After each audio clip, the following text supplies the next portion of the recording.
अस्सलाम वालेकुम दोस्तों। आज की वीडियो बड़ी इंटरेस्टिंग और अहम है और बड़ी मेहनत की है इस पे मैंने और मैंने कोशिश की है जो सवालात जन्म लिए थे लोगों के जहनों में उन तमाम सवालात के जवाबात इसमें दिए जाएं मार्केट के हवाले से, ख़ास तौर पे अपने स्टूडेंट्स के नज़रिए और कन्फ्यूजन्स को जहन में रख के मैंने इस पे बहुत काम किया है। तो जिन लोगों को सिर्फ ये देखना है कि अगले सेशन में क्या होना है वो इसको फॉरवर्ड करके आगे जाके देख लें। सबसे पहले तो मार्केट की आज की कहानी, रोज़ाना एक चार्ट दिखाता हूँ या तीन चार्ट दिखा रहा हूँ। एक वो चार्ट दिखा रहा हूँ नीचे बाएं जानिब जिसमें मार्केट अचानक 5,700 पॉइंट बढ़ गई। उसके ऊपर एक चार्ट है जिसमें मार्केट अचानक 6,682 पॉइंट, यानी कि एक दिन 5,700 पॉइंट, दूसरे दिन 6,682 पॉइंट नीचे गिर गई। दोनों में वॉल्यूम का पैटर्न कुछ एक जैसा रहा। सरप्राइजिंग दोनों सेशन थे, शदीद सरप्राइज पहलू था इसमें। फिर राइट साइड पे मैंने आज का सेशन दिखाया। आज के सेशन का मैंने आपको 11 बजे एक चार्ट भेजा था और मैंने कहा था इस पर अपना अपना पॉइंट दो कि क्या समझ रहे हो इससे। फिर मैंने रात को वीडियो में उसका जवाब भी दे दिया, वो आप लोग ग्रुप पे देख लीजिएगा। मैंने कोशिश की कि मार्केट की वॉलेटिलिटी जिसका मैं तस्करा कर रहा था पिछली वीडियोस में वो कैसी देखी गई, यानी कि अगर आप हाई से लो का फासला देखें तो तकरीबन 4,500 पॉइंट शायद बनते हैं और मार्केट विद इन 30 मिनट्स अपने वॉलेटिलिटी बैंड को कम करने की कोशिश करती है। तो पहला अमल क्या होता है, मार्केट एक रेंज में चलने की कोशिश करती है। तो मैंने उस वॉलेटिलिटी बैंड को किस तरह कम हुआ है वो भी दिखाया और फिर वो रेंज भी मेंशन की। ये आज सारी बातें हुई और नीचे अब आप वॉल्यूम का पैटर्न देखिए कि वॉलेटिलिटी बैंड जहां पर बड़ा था वहां पर कुछ ज्यादा वॉल्यूम भी देखे गए। यकीनन उसमें टारगेटेड बाइंग होगी, पैनिक सेलिंग भी होगी, मगर जब मार्केट रेंज में चली तो वॉल्यूम फिर कम होते चले गए। फिर दोबारा मार्केट ने एंड में जाके जबरदस्त मूव बनाई। तो अगर आप मार्केट की स्टोरी को समझें तो हम पिछली अपनी वीडियो में कुछ बातें बता चुके थे। एक तो हमने कहा था कि यार इंट्राडे ट्रेड मत करना। वजह क्या थी, स्टॉप लॉस उड़ जाते हैं, वॉलेटिलिटी बैंड बहुत बड़ा था। सेलेक्टिव स्टॉक की एक्यूमुलेशन को करने को कहा और इसकी वाज़ेह दलील है आज पीआईबीटीएल और भी स्टॉक्स हैं। बहरहाल पीआईबीटीएल एक बड़ी वाज़ेह दलील है। न सिर्फ नीचे जाके माल भी मिला और ऊपर जाके बंद हो गया। तो उस स्टांस को वैलिडेट किया आज के सेशन में। मैं आपको कह चुका था कि मार्केट ऊपर जाने की कोशिश जरूर करेगी। हालांकि सुबह आगाज बड़ा खतरनाक था मगर बहरहाल एंड अच्छा रहा। अगर हम ये देखें तो जो क्रिटिकल सपोर्ट लेवल बताया गया था जिसके नीचे तबाही मच सकती थी, उस सपोर्ट ने बाउंस किया और अगर हम देखें तो वहां से अच्छी खासी रिकवरी हुई अगर ओवरऑल देखें। और बीच सेशन में जो बात हुई रेंज बाउंड से, जब उसने, जो मैं आपको दिखा रहा हूं, आखिरी 30 मिनट में 2,000 पॉइंट ऊपर गई मार्केट। वहीं वॉल्यूम भी आए, 2,000 पॉइंट भी बढ़े। ओवरऑल वॉल्यूम कल जैसे ही थे। कुछ लोग कहते हैं कि रमजान की वजह से थे। मैं ये समझता हूं कि हिचकिचाहट है, लैक ऑफ कन्विक्शन है। मुझे रमजान इसका रीजन नहीं लगता। अच्छा, अब आपके सामने लास्ट वीक कॉल है 16 फरवरी को जो दी गई, इसको देखे मैंने हाईलाइट किया है वो नुक्ते जो मैंने बताए। पहले नीचे देखिए बुलिश रिकवरी कंडीशंस जो दी थी मैंने, मीनिंगफुल रिकवरी 182 के ऊपर, 182, 765, 183, 20 के ऊपर, और शॉर्ट टर्म रिलीफ मिल सकता है शॉर्ट टर्म रिलीफ आपको नहीं मिलेगा जब तक 180-815 के ऊपर ना जाए।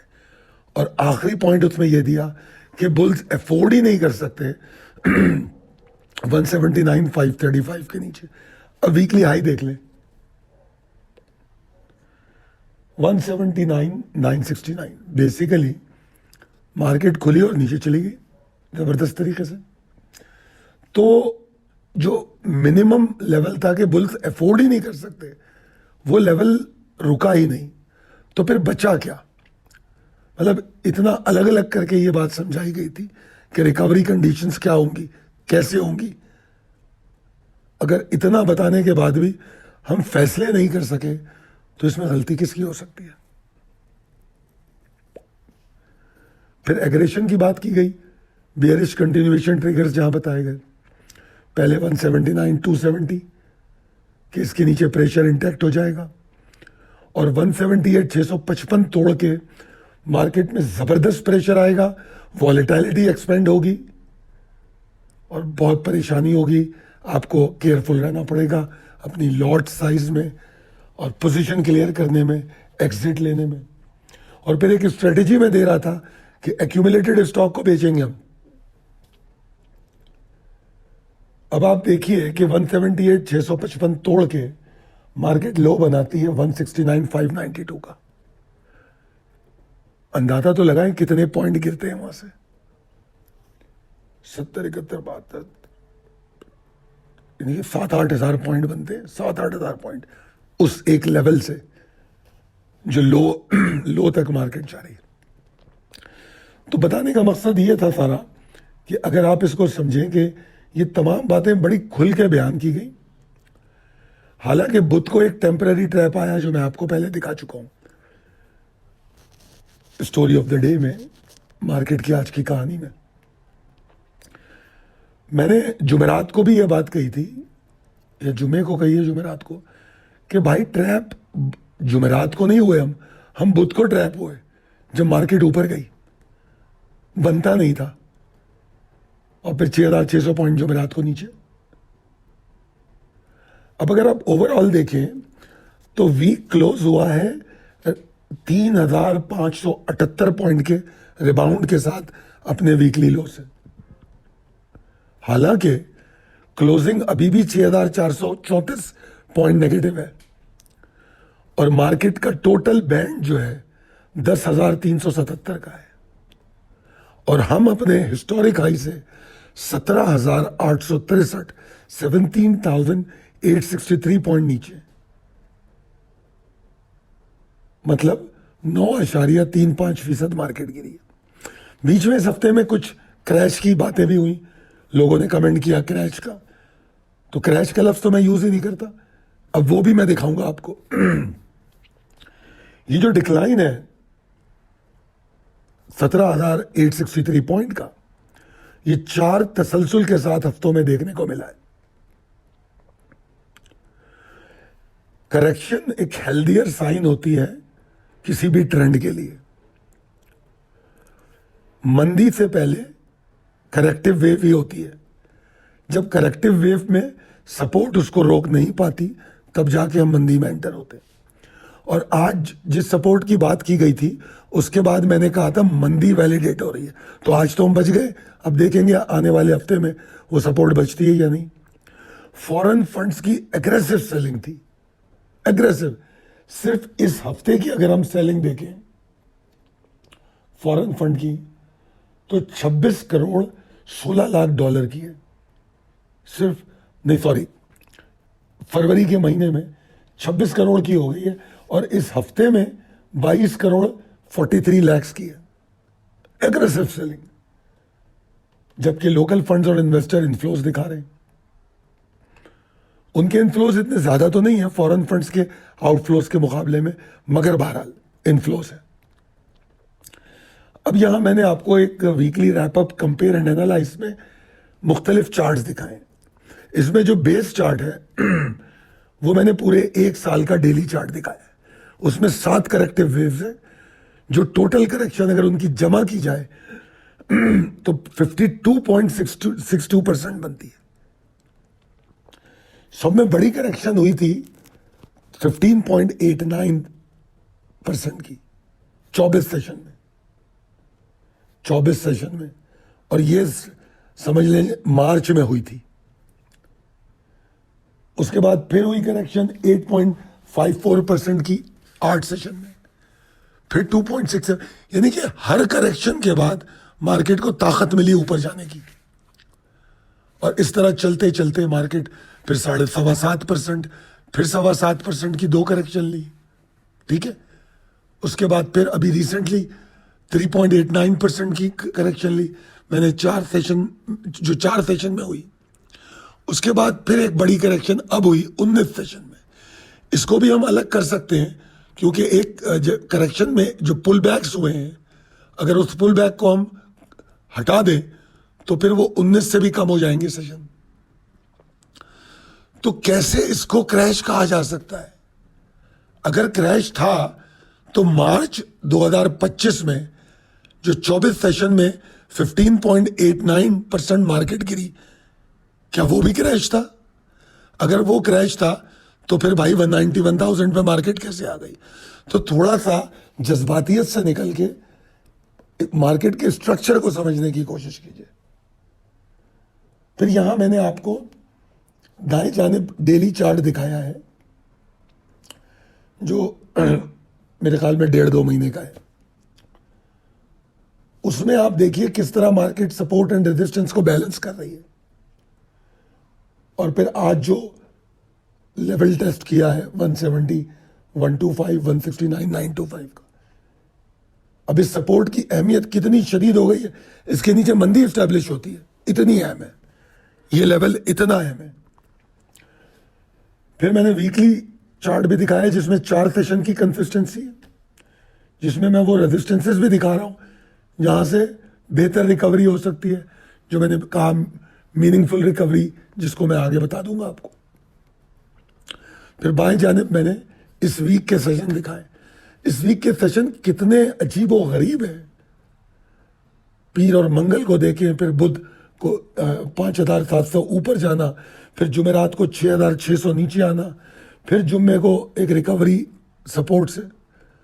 तो ये तो बड़ी इनडिसाइसिव सिचुएशन है, ये किसी बात को भी वैलिडेट नहीं करती। तो स्ट्रक्चर को समझिए, और यही बात मैंने आज ट्रेडिंग फलसफे में भी कही है। आगे चलते हैं स्ट्रेटजी फॉर कमिंग सेशन में। अब यहां जो मैं कह रहा हूं, इनके मैंने पॉइंट्स अलग अलग करके बताया आपको, समझ लीजिए इनको, यही आगे काम आने वाले हैं। जो आज का रिबाउंड है उस मेजर सपोर्ट से, वो इनकरेजिंग है, अच्छा है, मगर इसको बुलिश रिवर्सल अगर समझोगे तो गलत करोगे। अभी इसको हम इतना समझें कि क्या ये मार्केट को साइडवेज की तरफ ले जा सकता है। अगर तो ले जाए तो ये कामयाबी है उस सपोर्ट की। बुलिश रिवर्सल की कोई बात नहीं हो रही अभी, सिर्फ साइडवेज में चले जाना कंस्ट्रक्टिव होगा। बेयरिश मोमेंटम को कम करना, क्योंकि वो मोमेंटम जो है उसको अगर मैं तोलूं, गेज करूं, तो वो 17,863 पॉइंट पर मुहित है टोटल हिस्टोरिक हाई से यहां तक। तो ऑब्वियसली मीनिंगफुल रिकवरी में तो टाइम लगेगा। अब वो कैसे डिमॉन्स्ट्रेट हो सकती है? नंबर 1 कंसिस्टेंसी, ठीक है जी। फिर फॉलो थ्रू करे उसको, उस डायरेक्शन को, वो कंसिस्टेंसी जो है। फिर साथ में वॉल्यूम इंप्रूव हो और आके जुड़ना शुरू, तब जाके बात कुछ समझ आएगी। अभी तो कोई भी बात करना कबलस वक्त है। पूरा हफ्ता इनडिसाइसिव था, कंफ्यूजिंग था, परेशान कुन था। अब क्या वजूहत हैं, क्या थ्रेट्स हैं, चैलेंजेस क्या हैं? देखिए, इकोनॉमिक इंडिकेटर्स और उस एक बातें बड़ी बड़ी कर ले गवर्नमेंट, मगर ग्राउंड पे कुछ होता हुआ नजर नहीं आ रहा। मैसेस को कोई फायदा नहीं मिल रहा, कोई इकोनॉमिक पॉलिसी ऐसी नजर नहीं आई। मार्केट बढ़ी, देखिए हम इस पर बहुत पहले से 1-1.5 साल से बात कर रहे हैं। मार्केट इसलिए बढ़ी कि मार्केट बॉटम आउट कर गई थी, मार्केट के पास नीचे जाने की जगह नहीं थी, ठीक है जी। फिर रिजल्ट सीजन ओवर हुआ, रिजल्ट मिक्स आए, अच्छे भी आए बुरे भी आए। दूसरी परेशानी रीजनल जियोपॉलिटिकल टेंशन। कितने मामला देखे हमने, अफगानिस्तान का इशू, फिर बलूचिस्तान में इस पर वाज़ेह तौर पे कह चुका हूं कि बलूचिस्तान के रीसेंट अटैक्स जो है उसमें इंडियन और इसराइल का हाथ होना, ये पाकिस्तान के लिए बहुत डाउटफुल है, इस पर डाउट किया जा सकता है। ईरान के लिए भी थ्रेट है और पाकिस्तान के लिए भी, ये समझने की चीज़ है। तो रीजनल परेशानी तो मौजूद है। फिर उसके बाद सब में बड़ी मुसीबत जो है वो सामने यूएस ईरान सिचुएशन। इसके बारे में मेरा नुक्ता नज़र थोड़ा सा ये है कि ये हमको बहुत ज़्यादा हिट नहीं करती, क्योंकि मेरा मानना ये है कि फुल फ्लैश वॉर पे दोनों कंट्रीज नहीं जाएंगी। अमेरिका फेस सेविंग के लिए टारगेटेड अटैक कर सकता है उनकी कुछ इंस्टॉलेशंस पे, उसकी इंटेंसिटी पता लगेगी ईरान के रिस्पॉन्स से। दोनों की कोशिश फेस सेविंग की होगी, पूरी वॉर नजर नहीं आती। मगर बहरहाल वॉर इकोनॉमी के लिए दुनिया भर की प्रॉब्लमेटिक है। उससे ज्यादा प्रॉब्लम जो मुझे नजर आती है वो जो अभी दौरा चल रहा है शहबाज शरीफ साहब का अमेरिका का, उसमें कितना प्रेशर पाकिस्तान को दिया जाता है।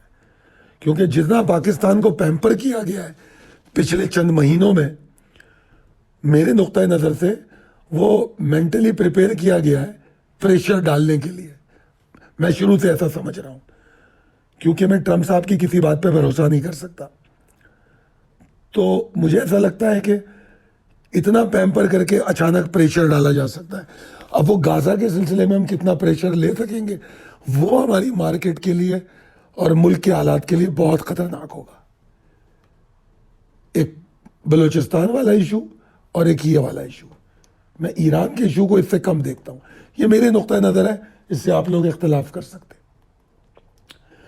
अब आगे चले इंपॉर्टेंट लेवल एंड ट्रिगर्स पे। तो यहां मैं ये कहूंगा कि देखिए, मुझे तो बुल्स की एफर्ट नजर आ रही है रिकवरी के लिए, वही रिकवरी जो शॉर्ट टर्म या साइडवेज में जाने की हो सकती है। मगर इसमें अहम बात यह है कि 174 120 से लेकर 174 625 तक का जो पूरा एरिया है, ये बड़ा इरिटेटिंग एरिया है। इसके ऊपर अगर जाके करे कुछ तो मैं समझूंगा कि हम प्रेशर को कम कर सकेंगे और साइडवेज की तरफ शायद जा सकें। मैं क्लियर कर चुका हूं, बुल्स कम बैक की कोई बात नहीं हो रही। और ये 500 पॉइंट का एरिया मैं क्यों दे रहा हूं खास तौर पे, उसकी वजह वॉलेटिलिटी को एकोमोडेट करना है, क्योंकि मार्केट का वॉलेटिलिटी बैंड बहुत ज्यादा है। तो उस स्ट्रक्चर को समझने की कोशिश कीजिए। ठीक है जी। अगर मैं बात करूं कि बेहतरी कहां से होगी, तो भाई वो तो 178 110 के ऊपर जाके होगी। वो तो बहुत दूर है यहां से, 5-6 हजार पॉइंट ऊपर जाए। और बुध वाला सेशन नहीं चाहिए हमें, कंसिस्टेंसी चाहिए विद वॉल्यूम्स।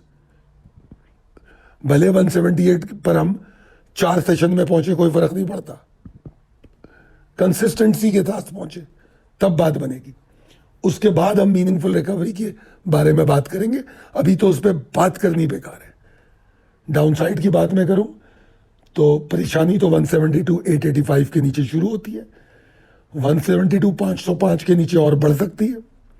और अब मुझे परेशानी ये है कि जो सपोर्ट जिसने हमें अभी रिबाउंड दिया है 3000 सम पॉइंट का, कितना रिबाउंड दिया है मेरे ख्याल में 3578 पॉइंट का, अब वो लेवल 170 125 और 169 925 वो अब कमजोर है। ये बात अच्छी तरह समझ लीजिए। और ये भी मैं कह चुका हूं, इसके नीचे अब मंदी है। करेक्शन की वेव्स खत्म हुई, अब मंदी शुरू होगी अगर ये लेवल बरकरार नहीं रहा। समझ लीजिए इस बात को। इस लेवल की ताकत में कमी आ गई है, क्योंकि एक बार हम इसको टेस्ट कर चुके हैं। ट्रेडिंग फलसफा आज का ये है कि जो हफ्ता ये क्लोज हुआ है वो इस बात का एक अमली सबक है, लेसन है, कि मार्केट स्ट्रक्चर हमें पाबंद करती है और अपने लेवल्स पर रद्द-ए-अमल देती है। अगर वॉलेटिलिटी बढ़ती है तो उसमें हमारे फैसले, हमारे तरीके, हिकमत अमली में तब्दीली आनी चाहिए, पहले से उसका मुशाहिदा करना चाहिए। और वो कब होगा? स्ट्रक्चर को समझ के। जैसे आज मैंने ट्रेडिंग को मना किया था, क्यों मना किया था? इसी बात को समझते हुए, ये जो सुबह की वॉलेटिलिटी है उसमें बर्बाद हो जाते हैं, स्टॉप लॉस उड़ जाते हैं, इसलिए रोका था। तो मैंने यहां कहा जब तक मार्केट में यकीन वापस नहीं आता, जिस तरह मैंने दोपहर को कहा कि अब वॉलेटिलिटी कम हो रही है, तो उसके बाद हम फिर एंट्री ले सके। तो ये स्ट्रक्चर को समझना बड़ा जरूरी है। वीडियो बहुत लंबी हो गई, अगर समझ आई है तो कमेंट करके बताइए। मेरी गुफ्तगू फायदेमंद लगती है तो अपने दोस्तों और अहबाब में शेयर कीजिए। बहुत शुक्रिया, अल्लाह हाफिज।